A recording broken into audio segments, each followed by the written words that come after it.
una palabra que está en mi corazón. He hablado acerca de esto en alguna oportunidad y una preocupación de acuerdo a la necesidad que hay en medio de nuestro entorno, ¿sí? Hay una historia en la Biblia, que usted vaya buscando en el libro de Génesis, capítulo 19, ¿sí? La vida de Lot. Es una persona que llama al Señor en circunstancias especiales, ¿sí?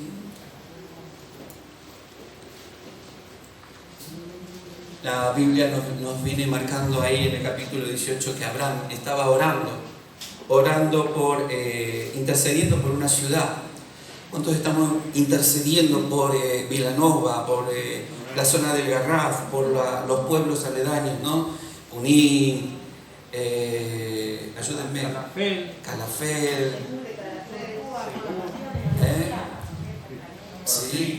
Siche. ¿Hay alguien más de por el otro lado? Roquetas. Hermanos, hay almas que tienen que ser rescatadas de esos lugares, ¿sí? Y sin ninguna duda de cada nación, ¿no? Pero en este caso, el Señor llama a Abraham. Bueno, Abraham, ustedes ya conocen la historia, para ir a la tierra, una tierra especial que el Señor le tenía preparado. Pero en el transcurso de este llamado hacia Abraham, ¿no? Él va con su sobrino. Él no tenía que ir con nadie, pero bueno, uno a veces tiene apego hacia la familia, ¿no? No podemos separarnos de la familia porque es algo natural, ¿sí? Sangre de nuestra sangre y siempre la sangre dice que tira, ¿no? Y claramente que aquí Abraham lleva a Lot. Ahora Lot en un momento decide, por circunstancias de desacuerdos entre los pastores que tenía Abraham y los pastores que tenía Lot, ¿no? Empiezan a haber unas discordias y deciden separarse. Lot va hacia una zona, escoge una zona conforme a lo que él vio, ¿sí? Y la historia tiene que ver con esto, ¿no? Con nuestros deseos. Nuestros deseos son aquellos deseos que están dentro de nuestro ser y que manifiesta nuestro ser, ¿sí? de lo profundo de nuestro corazón, conforme a nuestras convicciones, conforme a nuestros anhelos, a nuestras pasiones, conforme a todo aquello que quizás se nos hace imposible tener, y a veces tenemos esos deseos, ¿no? Y pensaba en esto, la concupiscencia del corazón. Lot tenía un deseo en su corazón, evidentemente, y él escoge, ¿no? Ir a vivir junto con su familia a un lugar próspero, a una ciudad. Sodoma y Gomorra eran ciudades prósperas en aquel entonces, una ciudad montada comercialmente y por donde había mucha comunicación. Entonces Lot escoge ese lugar, ¿no? Para ubicarlos un poco en el contexto de esta historia y en el deseo de su corazón, ¿sí? Muchas veces nuestros deseos no tienen que ver con nuestras necesidades. Tus deseos, a veces tenemos deseos que no tienen que ver con nuestras necesidades. Las necesidades básicas de la vida son plenas de nuestro ser, pero no tienen que ver con nuestros deseos. Los deseos tienen que ver con algo que está dentro de nosotros, la concupiscencia de nuestro ser, ¿no? Así que todos tenemos necesidades diferentes, cosas diferentes que anhelamos, pero generalmente son imprescindibles para vivir esos deseos, ¿sí? Y el deseo que nace en el corazón de cada individuo, de cada persona, ¿sí? Entonces tiene que ver con la manera de pensar y de ver.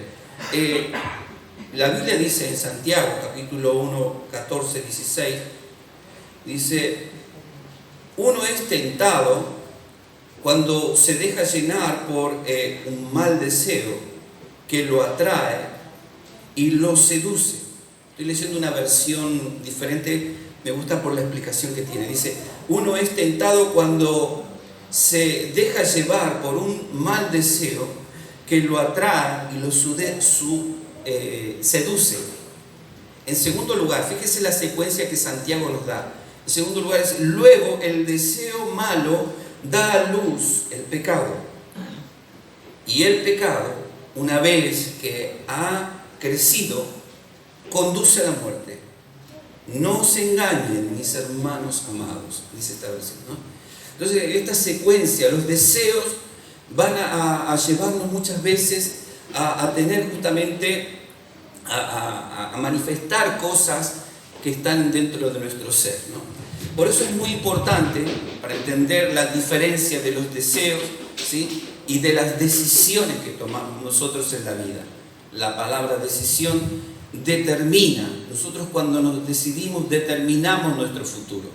Nuestro futuro se determina por aquello que nosotros deseamos, por lo que está en nuestro corazón, por nuestras ideas, nuestros pensamientos, nuestros anhelos. Y lo que en esta mañana quiero compartirles es que nosotros podamos realmente encauzar nuestros deseos hacia las cosas de Dios, ¿no? Como creyentes, a tener una pasión extrema, como esa canción que cantábamos recién, de aquel hombre que, aún perdiendo a su niño y a su esposa, dieron su vida para no negar a Cristo. Dios no nos está llamando a eso. Dios no te va a llamar a eso, a menos que vayas, ¿no?, a una misión como aquella. Pero en donde tú estás parado en este tiempo, sea el lugar donde estés, Dios sí te está llamando a que seas luz y que des a luz los deseos de Dios, los deseos de tu corazón, aquellos que tienes para con Dios. No los deseos de la carne, la concupiscencia a la cual se refiere Santiago, sino a esos deseos. Ahora, cuando vamos a la historia, vamos a leerla. Ahí dice, capítulo Génesis 19, dice: llegaron pues los dos ángeles a Sodoma a la caída de la tarde, y Lot estaba sentado a la puerta de Sodoma, y viendo Lot, se levantó a recibirlos y se inclinó hacia el suelo y dijo: ahora, mis señores, os ruego que vengáis a mi casa, a la casa de vuestro siervo, y os hospedéis, y lavaré vuestros pies por la mañana, y os levantaréis y seguiréis vuestro camino. Y ellos respondieron: no, que en la calle nos quedaremos esta noche. Mas él porfió, insistió con ellos mucho, y fueron con él, y entraron en su casa, y les hizo banquete, y coció panes y levadura, y comieron. Pero antes que se acostasen, rodearon la casa los hombres de la ciudad, los varones de Sodoma, todo el pueblo junto, desde el más joven hasta el más viejo. Ya se imagina la perversión que había en aquella ciudad, ¿no? Y este momento, esta escena. Ahora, ¿por qué Lot llega a este punto, llega a este momento? Fíjense en la misericordia de Dios, ¿no?, para con los justos. Los justos necesitamos ser guiados. ¿Cuántos dicen amén a eso? Amén. Cada uno de nosotros necesitamos ser guiados, porque cuando ponemos la mirada fuera de las cosas de Dios, hermanos, cometemos graves errores. A veces creemos que lo mejor para nuestra vida lo podemos determinar nosotros. Nosotros no determinamos. El Hijo de Dios no determina su futuro. Tus planes están en las manos de Dios. Tu vida está en las manos de Dios. Dios determina, va a ir determinando tus pasos, tus caminos, tu vida, porque Dios tiene un propósito con los que Él ha rescatado, por los cuales Él murió. Dios tiene un propósito con tu vida. Y es lo que nosotros en este tiempo tenemos que pedirle al Señor, que nos revele cuál es ese propósito. Dios te ha establecido en un lugar para que en ese lugar tú puedas examinarte, puedas escudriñar, puedas aprender y puedas ver. Pero a veces, cuando nosotros miramos para el costado y vamos por aquí o vamos por allá, haciendo la nuestra, ¿no?, haciendo lo que a nosotros nos parece, buscando lo que parece que es bueno, pero que en realidad no es bueno, porque me está apartando Me estás llevando por un camino el cual Dios no trazó para mí. Entonces vienen las consecuencias. Aquí, en esta escena, lo que vemos es una consecuencia grave, porque la decisión de Lot de haber ido a esa ciudad llevó a que su familia, su esposa y sus hijas, tuvieran graves consecuencias. Usted ya sabe la historia, ¿no?, de su esposa cuando los ángeles le sacan de la ciudad. Tanto era la afección y el anhelo que tenía esa tierra, que ella no obedeció, no dejó de ver, porque era tanta la afinidad que tenía, todo lo que habían creído, crecido y logrado obtener, estaba en aquella ciudad. Y sus anhelos no estaban en Dios, sino en las cosas materiales que el camino, la vida, el mundo, y por qué no el enemigo, les puso por delante. Así que cuando nosotros caminamos en el Señor, una de las cosas que tenemos que saber es que los justos necesitan ser guiados, ¿sí? Nosotros somos peregrinos en esta vida. Dios nos ha llamado para ser salvos, y en este caminar Dios nos está llamando ¿para qué? Para ser guiados. Ahora, ¿cómo nosotros somos guiados en el caminar con el Señor? Mediante la presencia del Espíritu Santo, mediante la compañía del Espíritu Santo. ¿Cómo oímos la voz del Espíritu Santo?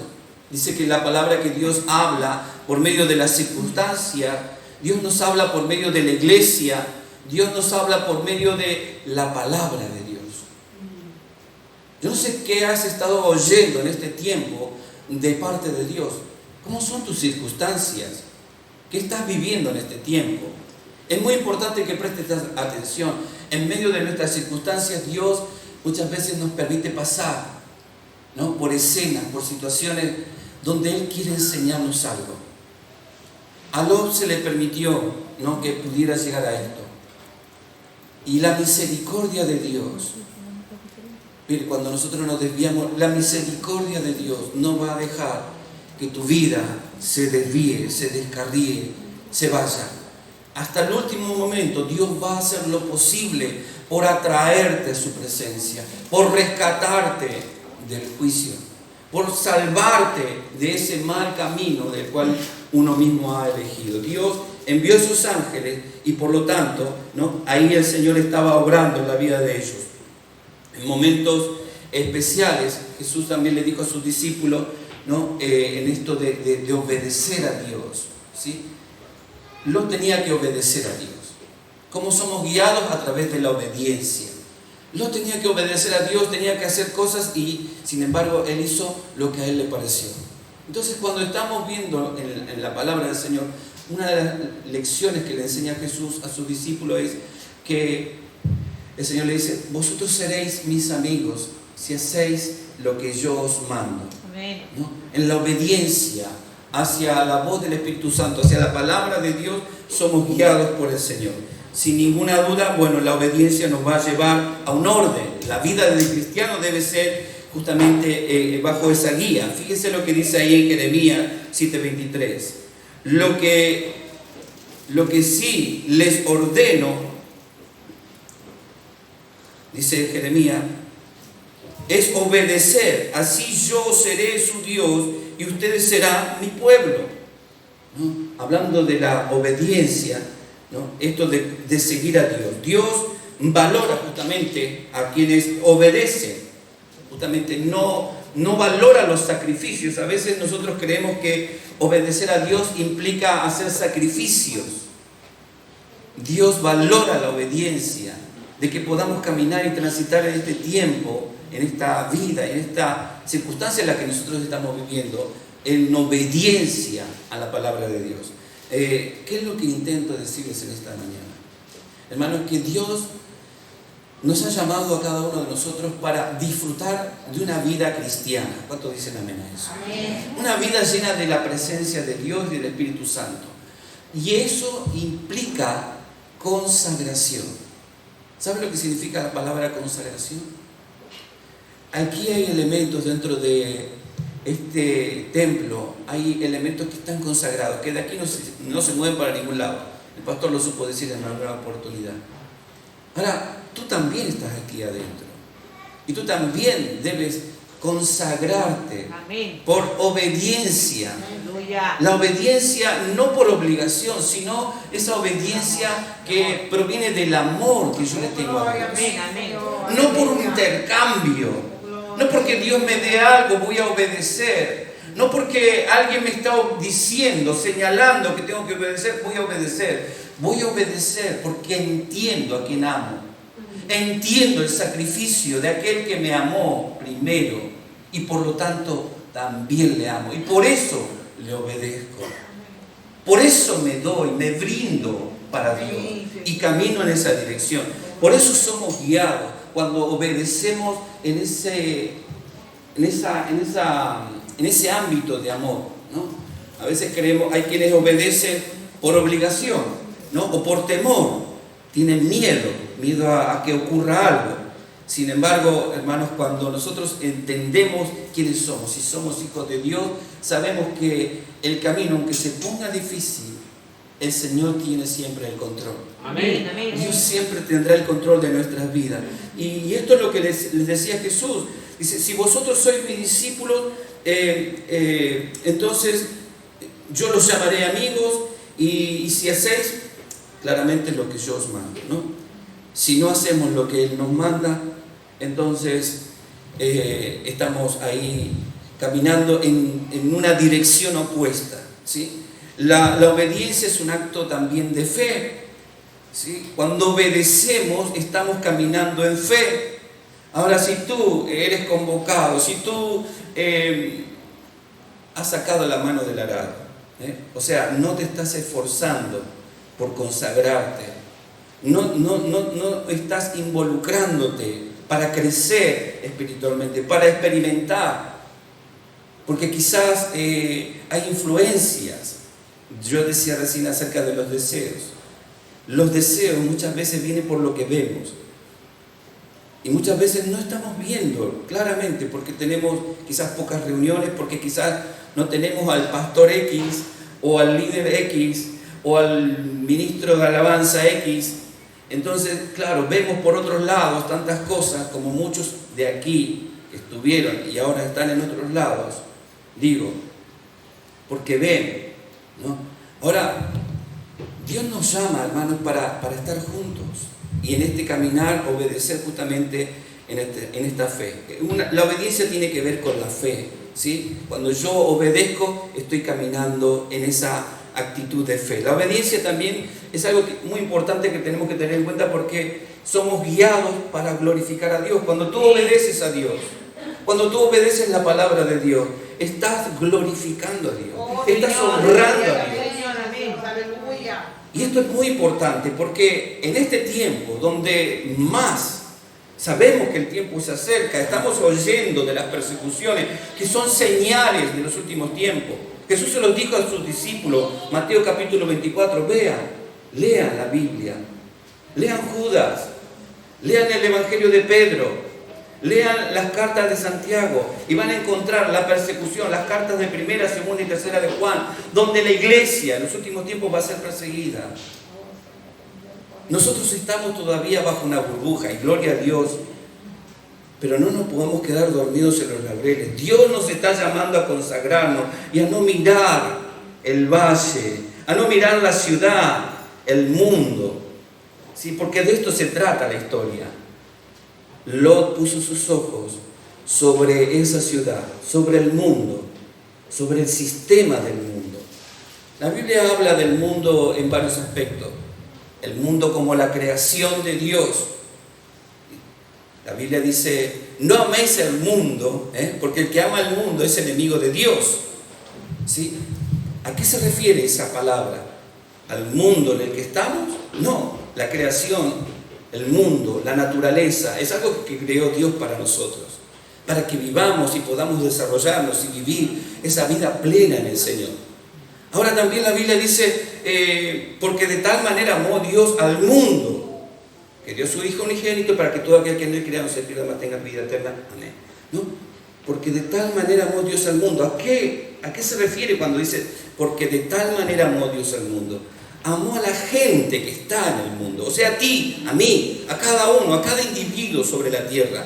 En ese pasaje habla de la gente, pero también Santiago habla acerca del mundo, ¿sí? No améis el mundo, pero en esa palabra vemos la palabra mundo como un sistema, el sistema que gobierna este mundo. Y para eso tenemos que remontarnos al momento cuando comenzó ese sistema de gobernación. ¿Quién gobierna el sistema de este mundo? Los hombres potentosos ante nuestros ojos, pero hay un espíritu. La Biblia dice que hay uno que gobierna este mundo. Y eso comenzó en el Edén, cuando Adán, ¿no?, y Eva fracasaron en obedecer a Dios. Cuando nosotros desobedecemos a Dios, le estamos dando la espalda a todo lo que el Señor hizo, hace y va a hacer por nosotros. Dios quiere que realmente podamos contemplar su grandeza. Así que cuando el Señor nos invita a valorar justamente el concepto de la obediencia a su palabra, ¿no?, a tener esa dirección, ¿sí? Dice Santiago capítulo 4:4, ¿no saben que la amistad con el mundo es enemistad con Dios? Es una pregunta que hace Santiago en esta carta. Y es una pregunta que está revelando la situación de la iglesia de ese entonces. Convengamos que la iglesia de aquel entonces estaba siendo perseguida, estaba dispersa por todas partes. Estos cristianos estaban desordenados, por decirlo así, viviendo sus vidas en donde estaban como les parecía. Pero Santiago les escribe esta carta y les dice, porque este era uno de los problemas que había, ¿no?, en el tiempo, en la iglesia de aquel entonces. Dice, ¿no saben que la amistad con el mundo es enemistad con Dios? O sea que la iglesia estaba teniendo una relación, un vínculo con el mundo, porque estaban mirando más el mundo, el sistema del mundo, ¿no?, anhelando las cosas del mundo, de lo que el enemigo ofrece a través de este mundo, más que a Dios. Y por lo tanto Santiago les pregunta acerca de la situación que a ellos les estaba afectando, ¿no? Lot puso su mirada en ese sistema. Él creyó que iba a ser próspero, que iba a avanzar, que iba a tenerlo todo, su dinero, su empresa, vaya a saber todas las cosas que pasaron por su mente. Porque veía el comercio, ¿no?, veía quienes les podían comprar sus ganados, su posición, era una persona de posición por la riqueza que él tenía, gracias a su tío Lot. Y sin embargo, él realmente no vio. Lot vio otra cosa, su esposa vio otra cosa, y por lo tanto su familia padeció, sus hijas cargaron con una consecuencia de situaciones. El mundo, como lo vemos, hermanos, está un poco alborotado. Sodoma y Gomorra tienen que ver justamente con el sistema de este mundo, ¿sí? Uno puede, el Señor me permite ver algunas cosas en este tiempo de otra manera, desde otro ángulo y desde otros horarios, por decirlo así. Y se ven cosas terribles, terribles. Estamos viviendo en tiempos muy, muy locos. Mientras nosotros dormimos, el mundo está alborotado. Alrededor de tu casa, tus vecinos, tu barrio, tu ciudad, están perdidos. Por eso los justos necesitamos ser guiados por el Señor. Porque si nosotros nos olvidamos de que somos justos, mira, aunque no somos tan justos, porque tenemos nuestras cosas, ¿cuántos dicen amén a eso? Amén. Debemos decir, Señor, perdóname, ayúdame, ¿no? Porque es tan bueno Dios que nos considera justos y necesitamos ser guiados por el Señor. Cada uno de nosotros necesitamos ser guiados hacia el propósito que Dios tiene para nuestras vidas. Dios provee los medios y esto es, el Señor nos recuerda, primeramente, que somos llamados. Segundo, que fuimos bautizados y que decidimos. No porque alguien me haya puesto un revólver, por presión, ¿sí? Las decisiones a veces se toman por las presiones de la vida. Nosotros los deseamos, Ahí tuvimos un gran deseo. ¿Cuántos fueron bautizados? ¿Cuántos pasaron por las aguas? Amén. Quienes no hayan pasado tienen la posibilidad de acercarse a los pastores y decirles: Pastor Aurelio, Pastor Encarni, quiero pasar por las aguas, quiero tomar ese deseo. Sí, estás sintiendo. Pero somos llamados, hermanos, a caminar con Dios y hemos pasado por las aguas, lo que implica que hemos decidido nacer de nuevo, de tener una nueva vida en Cristo para encontrarnos con Él y caminar en este caminar, transitar, ¿no?, una transformación de nuestra vida, para que nuestros deseos sean encauzados hacia la voluntad de Dios y no hacia el sistema de este mundo. Entonces, somos llamados para que podamos recordar también la palabra de Dios, cuando somos convocados para estudiar la palabra de Dios, para oír la palabra de Dios. Es que es un medio por el cual Dios nos está permitiendo que le conozcamos a Él de una manera más presencial, más directa. No podemos amar a alguien que no conocemos, con alguien que no tenemos relación, con alguien a quien no le hablo, no le miro. ¿Usted puede amar a alguien? No. Pero cuando estamos juntos es como que no contemplamos su grandeza y recordamos todo lo grande y hermoso que es. Pero cuando estamos en la semana, los problemas, las luchas, las situaciones, las necesidades hacen que nuestra mente divague en otras cosas y nos desenfocamos de la mirada de Cristo. Sacamos la mirada de la cruz, porque hay deseos en nuestro corazón que nos llevan a no mirar eso, porque también es un compromiso seguir a Cristo. Quienes han tomado la decisión de pasar por las aguas han tomado una decisión muy seria, de la cual el Señor nos va a pedir cuenta. Por eso la palabra de Dios es un medio por el cual Dios nos ayuda a caminar y a ser guiados en su voluntad y a hacer su voluntad. También el Señor nos advierte por medio de la palabra, por medio de las oraciones del Espíritu Santo, nos advierte de los peligros a los cuales nos podemos enfrentar y que si nos vamos a enfrentar, cómo debemos de actuar. Dios no nos deja solos, Dios no nos desampara. A través de la capacitación, la enseñanza, vamos aprendiendo justamente a conocer al Señor y a poder obedecerle. Aprendemos cuáles son nuestras obligaciones.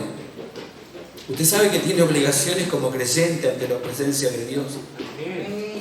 A veces venimos ante el Señor con la mentalidad de derechos, ¿no? Señor, dame, soy tu hijo. Señor, te reclamo esto, pero también tenemos obligaciones como hijos. Y por lo tanto, al estar en la presencia del Señor, el medio por el cual nosotros somos guiados a caminar en la voluntad, en el centro de la voluntad de Dios y no llegar a un fin, ¿no?, desastroso, Dios nos recuerda cuáles son nuestras obligaciones. Y cuando nosotros cumplimos con nuestras obligaciones, las cosas están en orden. Dios pone las cosas en orden en nuestra vida. No hay nada más lindo que poder cumplir con nuestras obligaciones, porque va a traer paz a nuestro corazón, tranquilidad a nuestra mente, de saber que está todo bien, ¿no? Y recordar que esta vida es breve. A veces pensamos y vivimos como si fuésemos a vivir una eternidad en este mundo, pero nuestro pasar por esta tierra es breve. No sabemos lo que va a ocurrir mañana, esta semana, el mes que viene, el año que viene. No lo sabemos. Por lo tanto, nosotros debemos de estar preparados para el encuentro con el Señor. Como aquellas vírgenes que estaban con sus aceites en sus lámparas, quienes no estaban preparadas justamente, ¿no? Cuando llegó la noche se les acabó el aceite.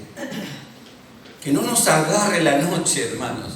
Que no nos durmamos en los laureles como creyentes. No creamos que no va a pasar nada a nuestro alrededor. Llegará el momento en que tendremos que estar clamando y intercediendo, como están intercediendo en este tiempo ahí en India.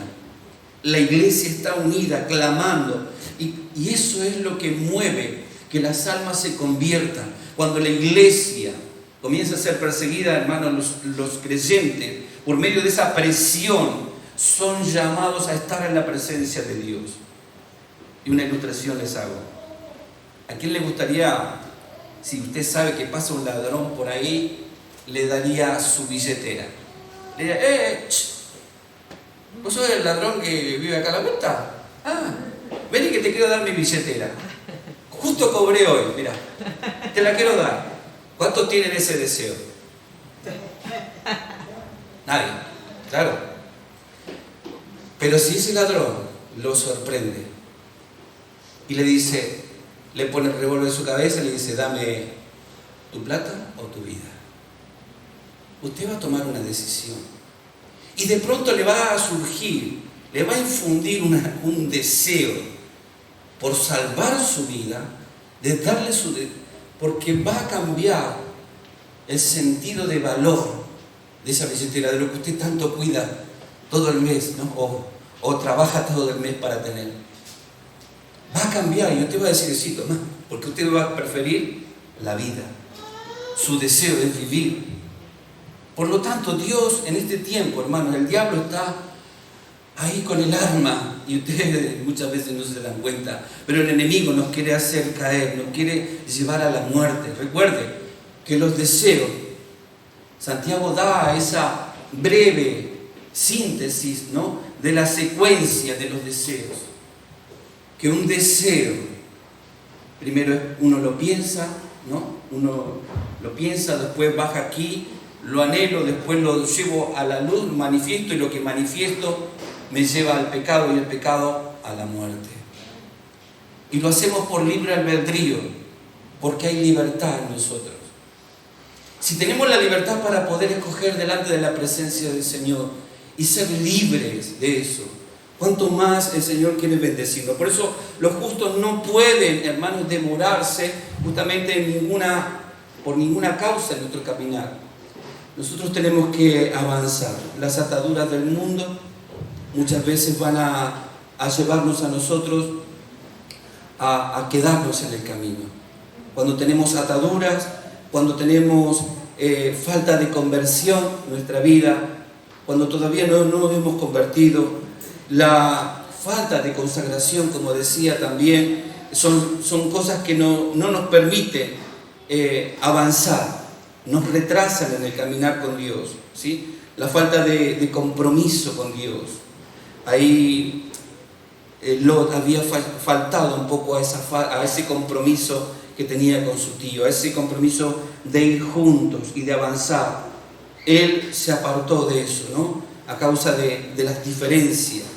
Las preocupaciones familiares muchas veces son situaciones que nos retrasan, nos demoran en nuestra consagración para con Dios y en este avanzar. Y sin ninguna duda la incredulidad. La incredulidad que quizás no... Hay un texto ahí en Hechos capítulo 17, 32 que dice acerca de la incredulidad. Muchas veces queremos compartir y sentimos el rechazo de aquellos que no quieren recibir la palabra de Dios.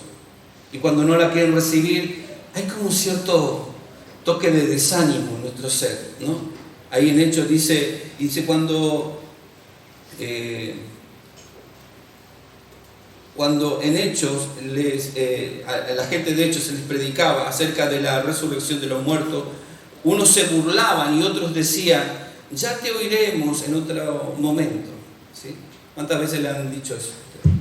En muchas oportunidades nosotros pasamos por eso, pero por eso entonces nosotros como justos tenemos que tener, hermanos, aquí la ilustración es la actitud de los ángeles, ¿no? Que podamos tener esa inquietud por obedecer a Dios e ir a salvar a quienes necesitan ser salvados.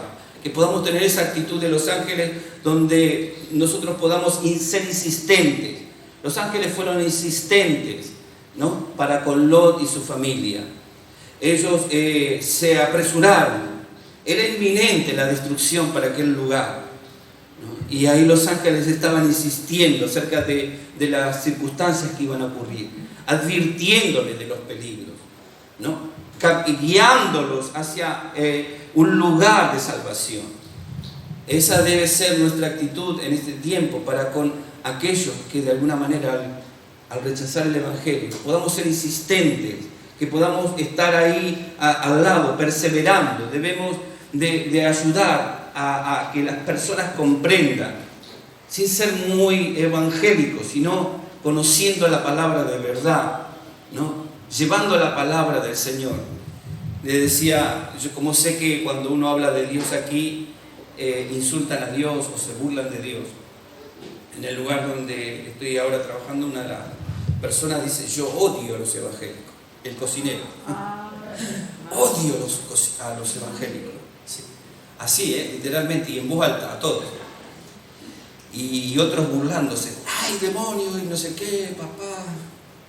Chicas, jóvenes, insultando a Dios. Me hago en Dios, no sé qué. Cosas por el estilo. Fuerte. Todos saben ahora que soy pastor ahí. Ninguno se acerca, por supuesto. Ahí, yo soy el que me acerco continuamente. A través de las actitudes uno puede ganar las almas, hermano, marcándole una diferencia. Y pensaba en esto porque, digo, uno está en un mundo, en un sistema donde rechazan a Dios continuamente, y es muy fuerte, cuando usted le habla a una persona y la persona se le burla. ¡Ay, cuánto sabe María! Tengo que decir, o no sé cuántas cosas, y una serie de cosas, ¿no?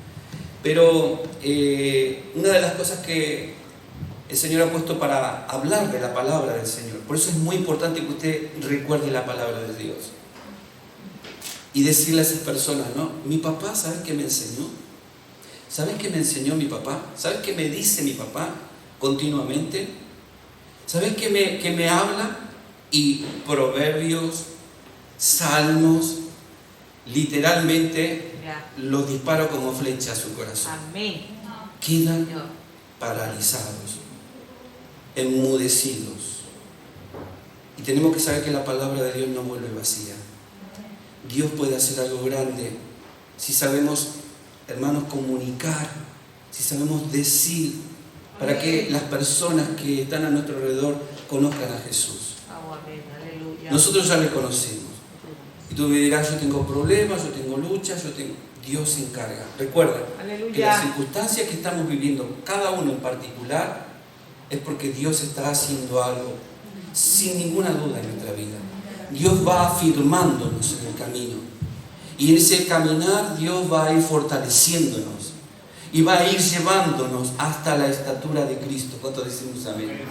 Pero debemos nosotros también, hermanos, poner esa parte en la que debemos de tener conciencia, primero, de consagración, segundo, de dar testimonio y de obedecer la palabra de Dios. Que en este tiempo Dios pueda guiarnos y que pueda darnos la fuerza para poder ser testigos de Jesús.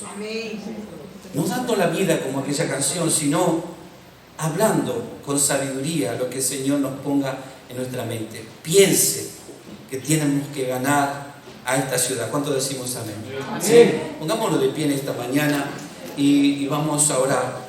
Orar por los hermanos de la India, orar por